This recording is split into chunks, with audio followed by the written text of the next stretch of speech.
Hello and welcome back to the podcast. I'm your host, Niamh Cassidy, business coach and mentor for birth and postpartum workers.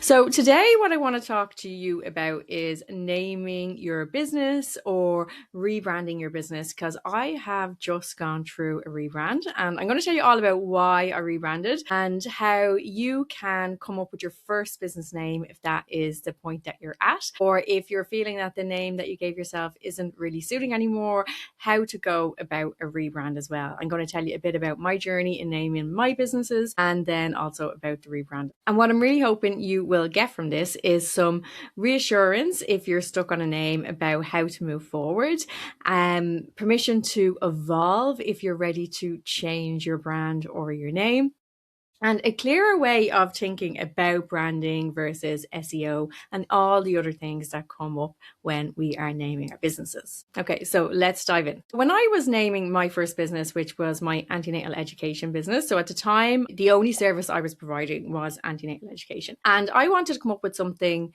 that would be easy to say and that would also evolve with me. So if I was to add more services, that it wouldn't just box me into just antenatal education. So I thought really long and hard, and I was trying to come up with things that sounded good and that could encompass all of those things, because I was thinking that maybe one day I would add lactation services as well and possibly other services too. So what I was trying to do was pick a name that could grow with me. So in the end, I settled on My Baby Beginnings, and I liked is it onomatopoeia where the letters repeat, so the baby beginnings. I liked how that rolled off the tongue, and I picked some brand colors that were kind of like an orangey pink and kind of like a teal green as well, because I thought they were nice and soft and that they also went with kind of babies and all things pregnancy and birth related. So when I came up with that, I spent a really long time coming up with it, and I worked with my sister, who's a graphic designer as well, to try and come up with the colors, with the name, with things that would sound right, and as I said, that would grow with me. So I was thinking long term as well. Now, if I was to go back, I'm not sure I would have gone that way, because there is this constant tug between having a brand name, which My Baby Beginnings is, versus an SEO-friendly name. So something that's going to pop up really easily if someone is Googling antenatal classes, say, for example. So sometimes now I think I might have done something more like Antenatal Classes Dublin, if that was available, or Niamh's Antenatal Classes Dublin, because they would come up much easier in SEO. So when you're starting out, maybe an SEO name would have been the better way to go. But I think there's pros and cons with both of them. So SEO names can be easier to rank, as simple as that. You know, you search for them, they come up a lot easier. But brand names can be more flexible and more memorable long term.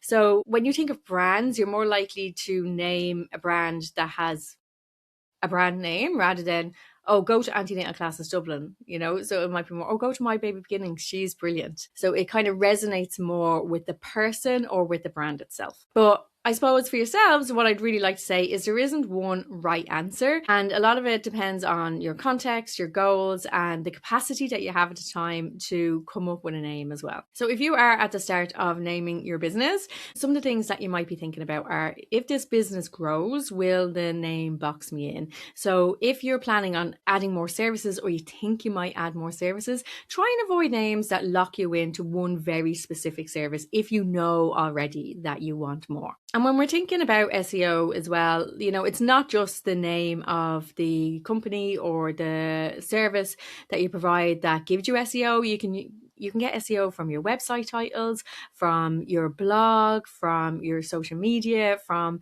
how you position yourself with different topics.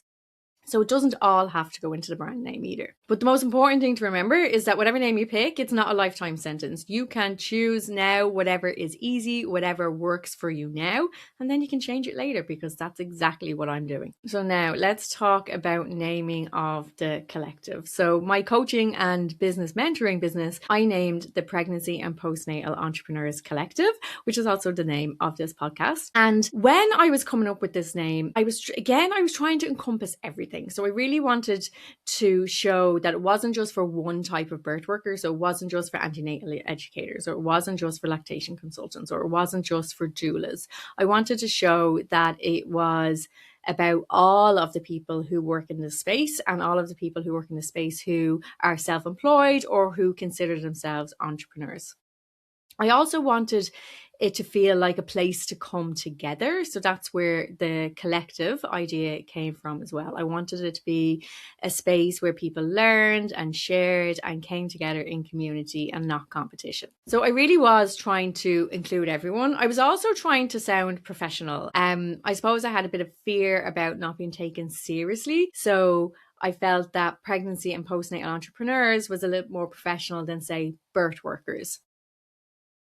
And I was really trying to get it right. And the name came from care and good intentions and everything that I wanted to do and to put out into the world. But in reality, it also came from fear of exclusion and judgment. I was afraid that people wouldn't take me seriously. I was afraid that it would look funny or it would look bad. And I also didn't want to put my name in the name. I was afraid of putting myself out there so much so that people would be like, what, Neve thinks she's a business coach now? So I was definitely afraid of putting me front and center of the brand. And then even when I was coming up with the colors and the logo at first, so it was this kind of the same sort of green I was using with My Baby Beginnings, very similar anyway, and these real neutral tones, because again, I was just really afraid of standing out too much. I was afraid that I would push people away, and I wanted it to be somewhere where kind of everyone felt that, oh, that might be at least okay. Over time, as I was posting, as I was getting more comfortable, in particular, the colors just didn't really work for me. They're lovely colors, they're neutral, they're pleasant, I like wearing them. But I was evolving as a person, my confidence was growing, how I was working was growing, and really my own personal style was growing as well. And I started to realize that at the start, first, it was the brand colors weren't working for me and the brand fonts weren't working for me. So I decided I would move more into things that I'm a bit more comfortable, like pink. And I picked kind of a nice, bright but calm sort of pink that I transitioned the brand colors into first. And then as I became more confident again, I suppose, and as I became more comfortable in my own skin, the podcast was growing. I was finding my own voice. That kind of lighter pink just didn't really do it for me. And it was really the hot pink that I wanted to go for, because that was just, it makes me feel good. It makes me feel excited. I think it's bright. I think it's energetic, and it's just very me. And I do have a lot of clothes that are that color. I remember one of my colleagues saying to me, Neve, what percentage of your wardrobe is actually pink? I would say now it's probably about 40%. I do have lots of other colors in my wardrobe, probably mostly black as the other color, but there are other colors too. I promise I do wear different clothes, but definitely pink was my thing. So I transitioned the colors to the hot pink, and then I transitioned to a more kind of fun font. So I changed to the Atma font, which I found much more fun. And then I have a really plain font as well, which I enjoy using too. But one of the big things that was coming up for the Pregnancy and Postnatal Entrepreneurs Collective is that it's really hard to say. It's really hard to remember. It doesn't really fit on a name badge when I go to networking events, and it was impossible to shorten. So when I was first trying to shorten it, I was thinking Pregnancy and Postnatal Entrepreneurs Collective, okay, PPEC. But we were just coming out of COVID, and PPE had a totally different connotation, so I didn't want to call it PPEC. And so then I was thinking PEC, but that just sounds crap.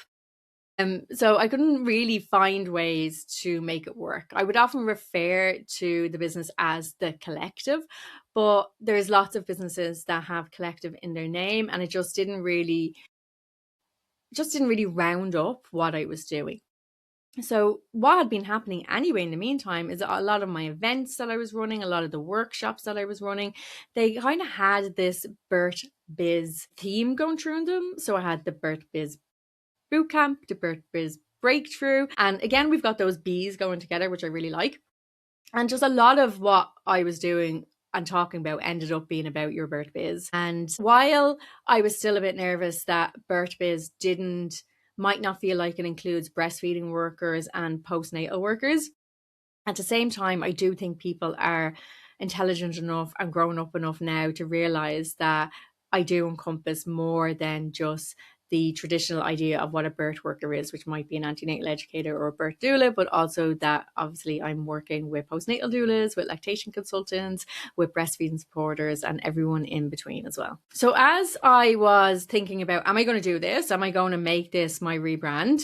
Something that was coming up for me a lot was, well, does this mean that the collective was a failure? Does this mean that it wasn't, that I did something wrong? And really, if you're thinking about rebranding, it really doesn't mean that you got anything wrong. It just means that you are evolving. It just means that you've learned more, or maybe you've got greater clarity in what you're doing. And that's really what it felt like for me, as my clarity around what this business was going to be started to grow, as my confidence in myself as this business owner started to grow. I felt more ready to step into something that felt more true to me. And rebranding isn't unusual. It's something that a lot of businesses go through. So really don't overthink it if you feel that it's time to evolve, if you feel that it's time to change, because many big sustainable businesses evolve their names or their offers or their positioning over time, and you can too. So I am officially moving all of my services under Your Birth Biz. So I've already had the Your Birth Biz membership, and I suppose that's kind of where I started to feel into that name a lot, and it really started to feel comfortable for me and work for me. But I was thinking, would I name the whole rebrand as Your Birth Biz Collective? But again, it felt kind of difficult to say and a bit like it didn't make sense. Your Birth Biz Collective. It just didn't have that rhyming feature that I like.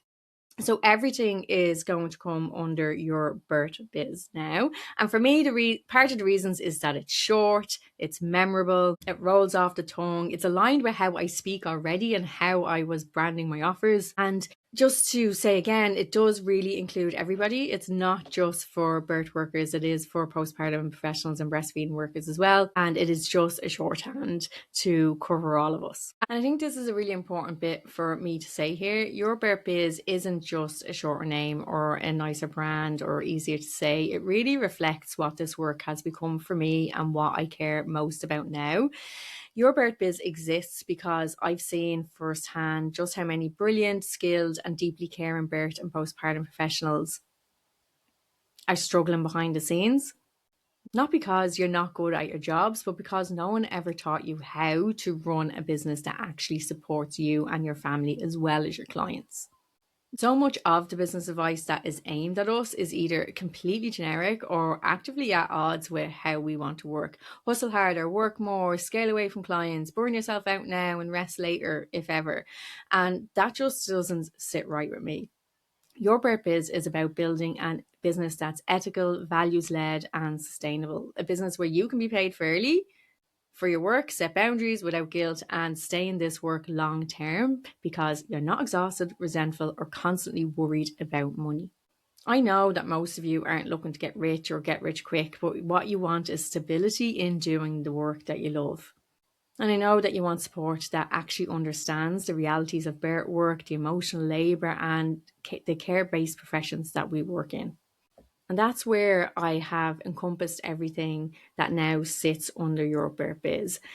And what I want for it is that it is the go-to platform for anyone at any stage of their building their business journey in this kind of work. Under the umbrella of Your Birth Biz, we have my one-to-one coaching for people who are ready for that really intensive, deep growth and work. We have the Your Birth Biz membership, which is really helpful to everybody, whether you're starting out or you're further on, but you just need that little bit of extra community and that little bit of extra support and learning.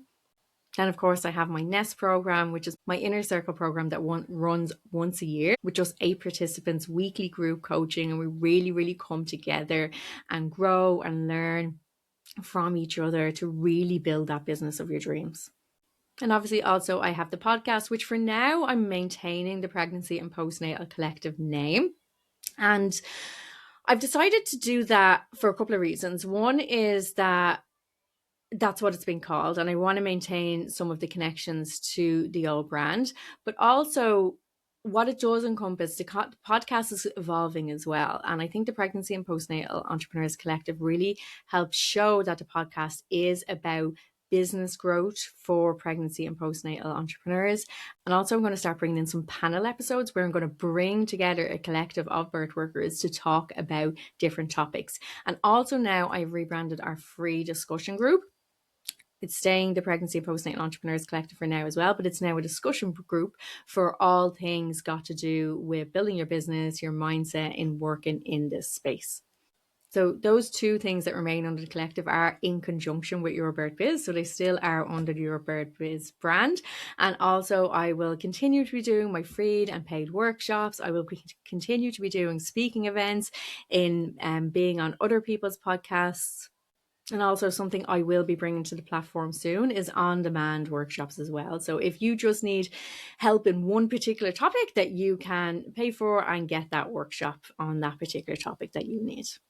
So that really is why I have decided on the rebrand to Your Birth Biz, the process that I've gone through for doing it, and just say I am so excited about what is to come. I am ready for this to be the platform for birth and postpartum workers. This is exactly what I want to be able to support people, to be able to bring you all together, to make sure that people are not leaving the industry. I do not want you to be leaving the industry. I know there are so many birth workers out there who are leaving the industry because they feel that they can't make it work financially, or they're putting in too much time for not enough return. And I don't want that to happen to anyone who wants to do this work.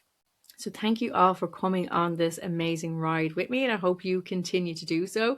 And if you are thinking about naming your business or in changing the name of your business to fit who you are now, just ask yourself a couple of questions. Does this feel expansive or does it feel restrictive? Are you holding on to it because it truly works, or because changing it feels scary?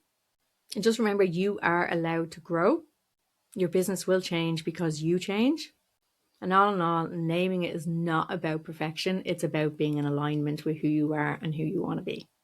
So whether you're naming your business for the first time or quietly considering a rebrand, you are allowed to choose what supports you now. Thank you for listening. Please join our discussion group where we will be talking about all of these topics on the podcast and a different topic each week as well. And if you are interested in any of my services, please check out the new website, yourbirthbiz.com. Bye for now.